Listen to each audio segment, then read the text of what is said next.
بسم اللہ الرحمن الرحیم۔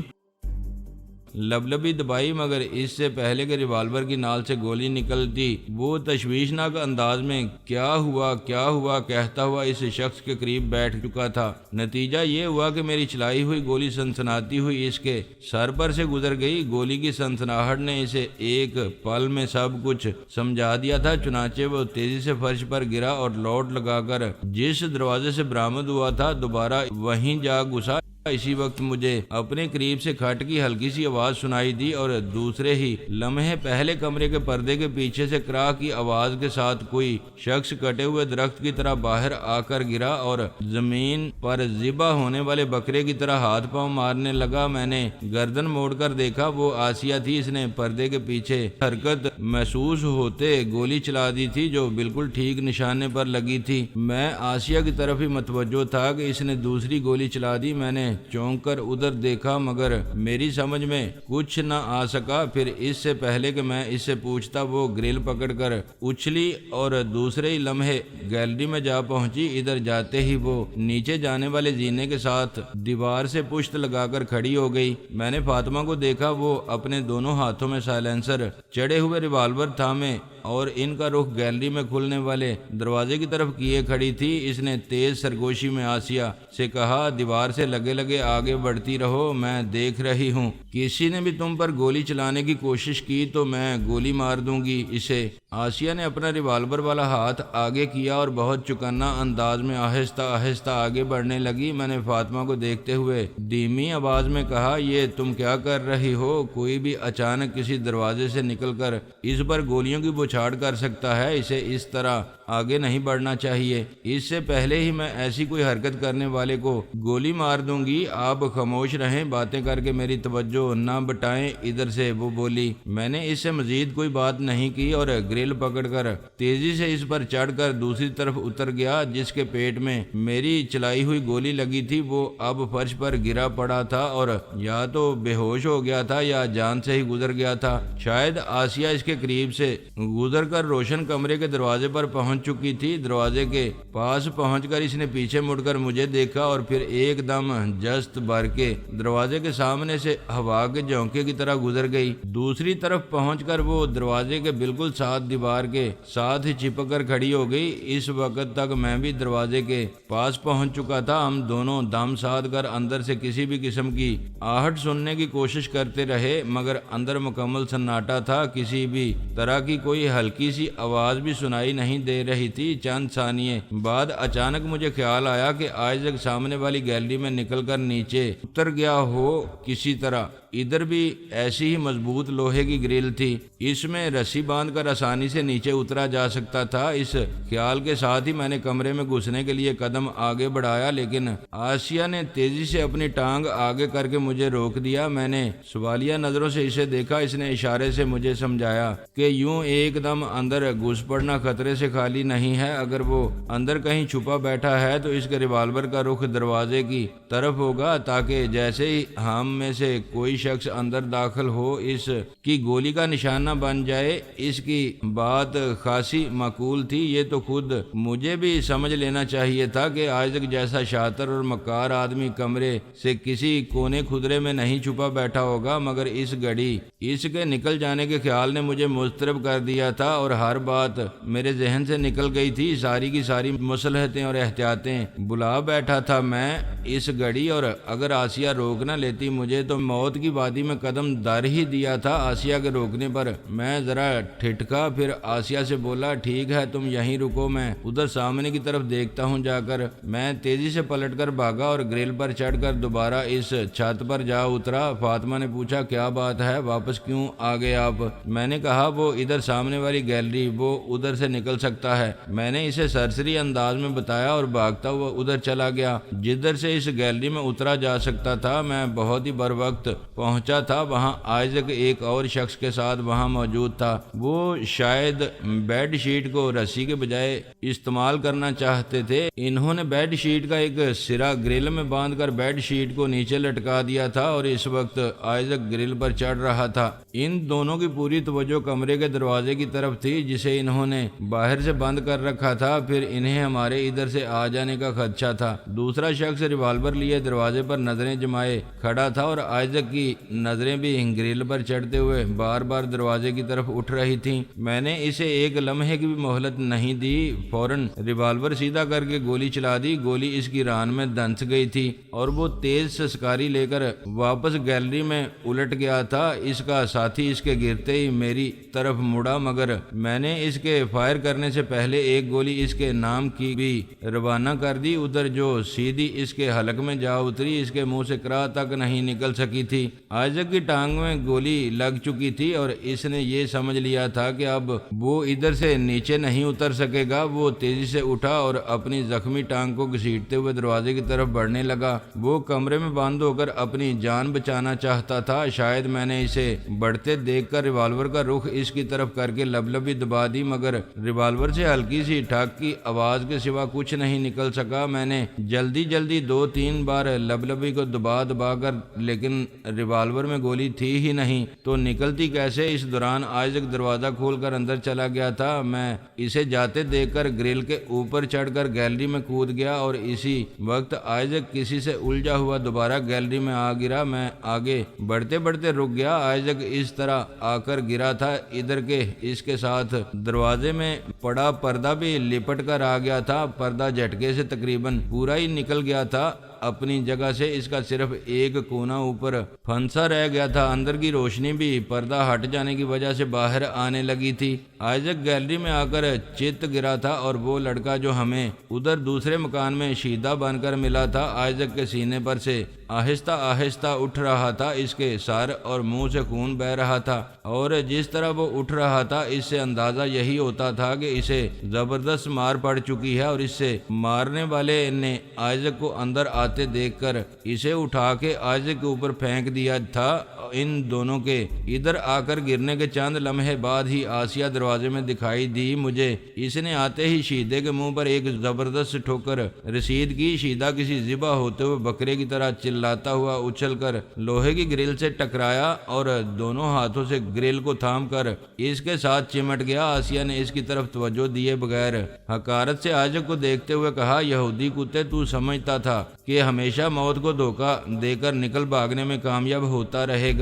اب بھاگ کے دکھا یہاں سے، میں دیکھتی ہوں تو کتنا تیز بھاگ سکتا ہے۔ آئزک گگیاتے ہوئے بولا، تم آخر مجھے کیوں مارنا چاہتی ہو؟ کیا ملے گا تم لوگوں کو مجھے مار کر؟ تمہارے ملک میں جتنے سنگین الزامات ہیں تم پر، مجھے مارنے کے بعد بھی تم دونوں بہن بھائی ان الزامات سے بری نہیں ہو سکو گے۔ میرا ساتھ دو، میں تمہیں ہر الزام سے نہ صرف بری کرا دوں گا بلکہ بے شمار دولت دے کر تم دونوں کو یورپ کے جس ملک میں تم پسند کرو گے وہاں کی شہریت بھی دلواؤں گا۔ زندگی بھر عیش سے رہنا، وہاں کوئی انگلی نہیں اٹھائے گا تمہاری طرف۔ میری بات مانو، ہم سے دوستی کر لو، بہت فائدے میں رہو گے۔ موت کو سامنے دیکھ کر دوستی کرنے کا خیال آیا ہے تجھے؟ بزدل مکار چلاکی دکھانا چاہتا ہے مجھے؟ آسیہ غصے سے بولی۔ مجھے غلط مت سمجھو آسیہ، میری ہمیشہ یہی کوشش رہی ہے کہ جیلانی کی ناراضگی دور کر کے اس کے ساتھ دوستی دوبارہ بحال کر لی جائے۔ مجھے اگر اس کی ضرورت نہ ہوتی تو جتنا نقصان اس نے پہنچایا ہمیں اب تک اس کے بعد تو کوئی رعایت کی ہی نہیں جا سکتی اس کے ساتھ، اور اسے راستے سے ہٹانا میرے لیے ذرا بھی مشکل نہیں تھا۔ میرے ایک اشارے پر اس کا جسم کہیں بھی گولیوں سے چھلنی کر کے ڈال دیا جاتا، اس کی کار کو بموں سے اڑا کر اسے ختم کر دیا جاتا، اس مکان کو جس میں تم لوگ جمع رہتے تھے ملبے کا ڈھیر بنا کر تم سب کو دفن کر دیا جاتا۔ اس ملبے کے ڈھیر میں یعنی ہم اگر تم لوگوں کو مارنا چاہتے تو کسی بھی وقت مار کر گرا سکتے تھے، مگر ہم نے اتنا نقصان برداشت کرنے کے بعد بھی تم لوگوں کو دوست بنانے کی خواہش ترک نہیں کی، ورنہ جس طرح شرافت علی کا خاندان ختم ہوا، جس طرح اس کی نسلیں تک مٹا ڈالی، ہم نے جیلانی کے ساتھ بھی یہی سب کچھ کر سکتے تھے، کون روک سکتا تھا ہمیں اس سے؟ لیکن تم نے بھائی جان کی دوستی حاصل کرنے کے لیے اتنی قربانی کیوں دی ہے؟ ایسی کیا بات ہے ان میں؟ آسیہ نے پوچھا۔ تم نہیں جانتی آسیہ، جیلانی جیسے لوگ روز بروز پیدا نہیں ہوا کرتے، بڑی صلاحیتیں پوشیدہ ہیں اس شخص میں۔ یہ تمہارے ملک کی بد نصیبی ہے کہ اس کی صلاحیتیں ملک کے مفاد میں استعمال کرنے کے بجائے اسے دولت کی بھینٹ چڑھا کر غلط راستے کی طرف موڑ دیا گیا، ورنہ زمانہ شناس قومیں اپنے باصلاحیت نوجوانوں کو یوں ضائع نہیں ہونے دیتی۔ یہ تو سب سے بڑا، سب سے قیمتی بلکہ انمول خزانہ ہوتے ہیں ملک و قوم کا، جنہیں تمہارے یہاں سکول میں تول کر کچرے میں پھینک دیا جاتا ہے۔ مجھے اگر یہ پتہ چل جاتا کہ جیلانی ہم سے کیوں ناراض ہوا ہے، اس نے کس وجہ سے ہم سے دوستی کا ناطہ توڑ کر دشمنی کا راستہ استوار کیا ہے، تو میں کبھی کا اسے منع کر چکا ہوتا، اس کی ہر شکایت ساری غلط فہمی دور کر دیتا۔ مگر افسوس تو اسی بات کا ہے، مجھے اس کی ناراضگی کا سبب معلوم نہیں ہے۔ آئزک نے عاجزی سے کہا، تم سمجھاؤ اسے، ہم سے دوستی کر لے، بہت فائدے میں رہے گا، دشمنی ہماری راہ سے نہیں آ سکے گی۔ بے شک تم لوگ مجھے مار سکتے ہو، میں تمہارے بس میں ہوں اس وقت، لیکن اگر تنظیم نے تمہاری طرف سے مایوس ہو کر تمہارے خلاف فیصلہ دے دیا تو زمین تنگ ہو جائے گی، تم لوگوں کے لیے اس پوری دنیا میں جائے پناہ نہیں مل سکے گی۔ تم کو جیلانی کو پتہ ہے اس بات کا، ہماری تم پرواہ نہیں کرو، ہمارے لیے تو یوں بھی اب کوئی دلچسپی نہیں رہی ہے تیری اس دنیا میں۔ میرے اور اس ملک کے لوگوں کو اگر کچھ دن کے لیے بھی تجھ جیسے خبیث سے نجات مل جائے تو میں اسے بھی بہت سمجھوں گا، میں نے آگے بڑھ کر کہا اور آسیہ کی طرف ہاتھ بڑھا کر بولا، آسیہ اپنا ریوالور دے مجھے تاکہ میں اس کا مکمکا کر کے یہ قصہ ختم کر دوں۔ میرے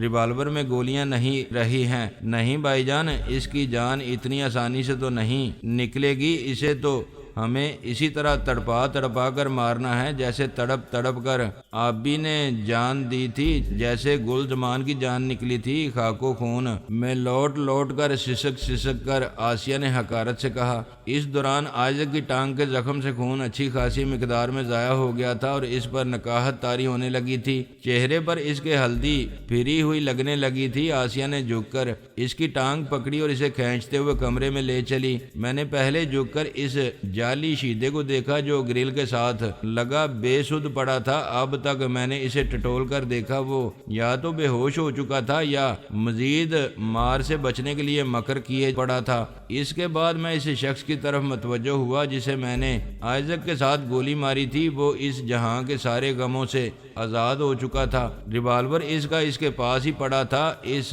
پر بھی سائلنسر چڑھا ہوا تھا۔ میں نے اسے اٹھا کر اس کا چیمبر کھول کر دیکھا، وہ گولیوں سے بھرا پڑا تھا، ایک بھی گولی نہیں چلائی گئی تھی اس سے۔ میں ریوالور ہاتھ میں لے کر اٹھ کھڑا ہوا، اس کی طرف سے مطمئن ہو کر میں پھر شیدے کی طرف پلٹا۔ اس پر نظر پڑتے ہی مجھے ایسا لگا جیسے وہ میری حرکات کا جائزہ لیتا رہا ہو اور مجھے اپنی طرف پلٹتے دیکھ کر اس نے جلدی سے آنکھیں بند کر لی ہوں۔ میں نے ایک لمحہ یہ سمجھنے کی کوشش کی کہ وہ کہیں میرا فریب نظر نہ ہو، پھر آگے بڑھ کر اس کے سر پر ٹھوکر مارتے ہوئے کہا، اوئے اٹھ جا، اب زیادہ مکر نہ کر مجھ سے، پتا ہے مجھے تو مرا نہیں ہے ابھی۔ ٹھوکر لگتے اس کے منہ سے بے اختیار سسکی سی نکل گئی اور اس نے آنکھیں کھول کر میرے آگے ہاتھ جوڑ کر گڑ گڑاتے ہوئے کہا، معاف کر دو بڑے بھائی، میں نے کچھ نہیں کیا ہے۔ جب تو نے کیا کچھ نہیں ہے تو معافی کس بات کی مانگ رہا ہے تو؟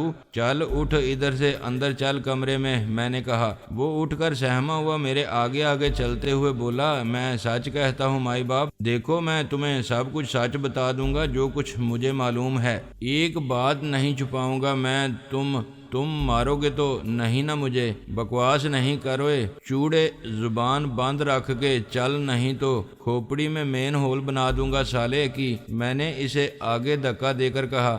آسیہ ذلیل یہودی آئزک کو ٹانگ سے پکڑ کر کھینچتے ہوئے اندر لے گئی تھی۔ آئزک میں اب مزاحمت کی قوت بالکل بھی نہیں رہی تھی، وہ کسی بے جان شے کی طرح زمین پر گھسٹتا چلا گیا تھا۔ اس طرح کھینچے جانے سے جو تکلیف ہو رہی تھی اسے، اس کی وجہ سے اس کا چہرہ بگڑ کر رہ گیا تھا۔ آسیہ کا دل ایسا پتھر ہو چکا تھا کہ اسے آئزک پر ذرا بھی رحم نہیں آیا تھا۔ اس نے اس کو گھسیٹ کر کمرے کے وسط میں ڈال دیا۔ عین اسی لمحے عقبی برآمدے سے بھاگتے ہوئے قدموں کی آوازیں سنائی دی۔ میں نے اور آسیہ نے پھرتی سے اپنے اپنے ریوالور سیدھے کر لیے، مگر آنے والوں کو دیکھ کر ہمارے ریوالور نیچے جھک گئے۔ وہ شرافت علی اور فاطمہ تھے۔ ان دونوں کی کمرے میں گھستے ہی نظر آئزک پر گئی، جو کمرے کے بیچوں بیچ فرش پر بے دم سا پڑا تھا۔ اس پر نظر پڑتے ہی وہ دونوں ٹھٹک کر یوں رک گئے جیسے انہوں نے کوئی عجیب اور غیر متوقع چیز دیکھ لی ہو۔ آسیہ نے انہیں رکتے دیکھ کر کہا، گھبراؤ نہیں، یہ اب کسی کا کچھ نہیں بگاڑ سکے گا۔ میں نے شرافت علی سے پوچھا، تم کو تو میں نے نیچے بھیجا تھا۔ شرافت علی، کیا وہاں کوئی نہیں؟ 2 آدمی تھے نیچے اور ایک کوئی 35-40 سالہ عورت تھی۔ ہم نے ان تینوں کو ٹھکانے لگا دیا ہے۔ ایک شخص اوپر چھت پر چڑھا دوربین سے چاروں طرف کا جائزہ لے رہا تھا، اسے خان نے وہیں گولی مار دی ہے۔ شرافت علی نے جواب دے کر بولا، اور یہ تم دونوں نے اس یہودی کی اولاد کو قابو کر ہی لیا ہے تو اسے زندہ کیوں رکھا گیا ہے اب تک؟ اس لیے کہ موت اس کے جرائم کی مناسب سزا نہیں ہے۔ میں اسے اس کے جرائم کی مناسب اور معقول سزا دینا چاہتی ہوں۔ آسیہ نے اسے جواب دے کر کہا، کوئی چاقو تلاش کرو فاطمہ، یہاں ہم اس کی بوٹیاں بنائیں گے۔ ہاں، تجویز اچھی ہے تمہاری، لیکن میرا خیال ہے اس کام کے لیے اسے نیچے لے چلو۔ یہاں تو اس کے ٹکرانے کی آوازیں دور دور تک جائیں گی۔ صبح کا اجالا پھیلنے میں زیادہ دیر نہیں رہی ہے، پوری طرح اجالا پھیلنے سے پہلے نکل چلنا چاہیے یہاں سے ہمیں، اور پچھلی گلی میں پولیس کی موجودگی کا بھی خیال رکھنا ہے۔ اس کی بوٹیاں بناتے ہوئے شرافت علی نے کہا۔ میں نے آسیہ سے کہا، چھوڑو بھی آسیہ، لعنت بھیج اس کتے پر، اس طرح تو ہمیں بہت دیر ہو جائے گی۔ یوں کرو، اس کے منہ پر پٹی باندھ دو اور ہاتھ پاؤں باندھ کے گاڑی میں ڈال لو، اپنے ساتھ ہی لے چلو اسے، پھر جو چاہے کرتے رہنا اس کے ساتھ۔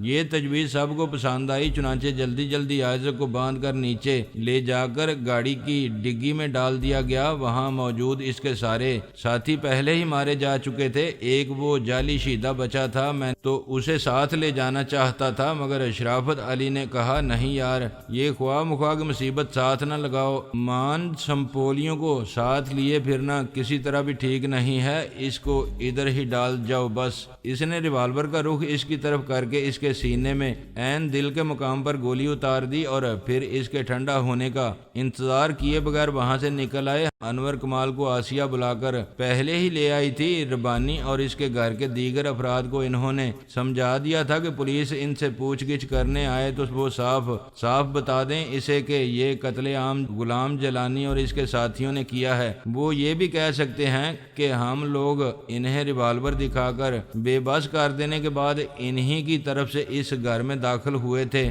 البتہ وہاں مارے جانے والے سبھی لوگوں کو وہاں موجودگی سے لا علمی ظاہر کر سکتے ہیں۔ اس کے علاوہ اپنے دفاع میں وہ جو بھی مناسب سمجھے بیان دے دیں، ہمیں کوئی شکایت نہیں ہوگی ان سے۔ گھر پہنچ کر آئزک کو کار کی ڈگی کھول کر باہر نکالا تو اس کی سانس اکھڑ چکی تھی اور نبض اس کی ڈوبنے لگی تھی۔ اس کی ران کے زخم سے خون اب بہنے کے بجائے ریس رہا تھا۔ خان نے ڈگی سے خون گرنے سے روکنے کے لیے وہیں سے روئی کا ایک گدا اٹھا کر ڈگی میں ڈال دیا تھا، اور آئزک کو اس گدے پر ڈالنے کی وجہ سے خون ڈگی سے باہر نہیں ٹپکا تھا، اس گدے ہی میں جذب ہوتا رہا تھا۔ لیکن کسی نے بھی اس کے زخم سے بہتے ہوئے خون کو روکنے یا زخم کو دیکھنے کی بالکل کوشش نہیں کی تھی، جس کی وجہ سے تمام وقت اس زخم سے خون پوری رفتار کے ساتھ بہتا رہا تھا، اور ڈگی میں بند ہونے کی وجہ سے اسے ہوا بھی پوری طرح نہیں مل سکی تھی۔ بدن کا سارا خون بہہ جانے اور ہوا نہ ملنے کی وجہ سے آئزک کی حالت ابتر ہو چکی تھی، وہ قریب المرگ تھا۔ بالکل اس کی حالت دیکھ کر میں نے کہا، اس کے اندر تو اب کچھ بھی نہیں رہ گیا ہے یارو، یہ تو مر رہا ہے اب۔ فاطمہ بولی، اس کی حالت پر نہ جائیں جناب علی، یہ حبس دم کا ماہر ہے، اس طرح سانس روک لیتا ہے کہ نبض نہیں ملتی کبھی کبھی تو۔ مگر بی بی، سانس روکنے کے لیے جسم میں طاقت اور توانائی کی بھی ضرورت ہوتی ہے۔ جتنی بڑی مقدار میں اس کے بدن سے خون بہہ چکا ہے، اس کے بعد حبس دم کا تو مطلب تک یاد نہیں رہا ہوگا اسے۔ دیکھو اب تو زخم سے خون بوند بوند ہی نکل رہا ہے، سارا خون بہہ چکا ہے اس کا۔ جس آدمی آدمی کے بدن میں خون ہی نہ رہے اس میں جان کہاں رہ سکتی ہے؟ میں نے آئزک کو بغور دیکھتے ہوئے کہا۔ آسیہ بولی یہ تو ٹھیک نہیں ہوا، میں تو اسے سسکا کر مارنا چاہتی تھی، مگر آپ لوگوں کی بے پرواہی نے اس کی ساری مشکل آسان کر دی ہے۔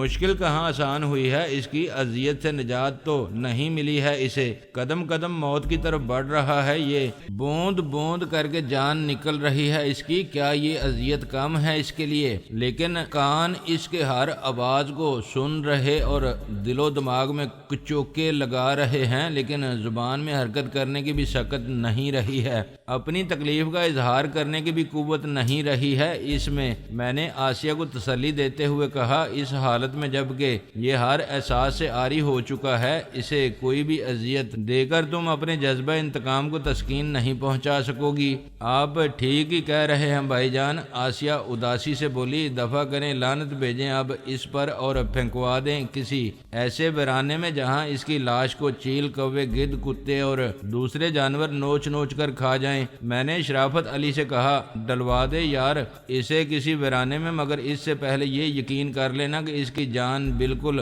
نکل چکی ہے۔ ٹھیک ہے، تم فکر مت کرو، اب یہ دوبارہ کبھی کسی کے لیے بھی پریشانی کا باعث نہیں بن سکے گا، شرافت علی نے جواب دیا۔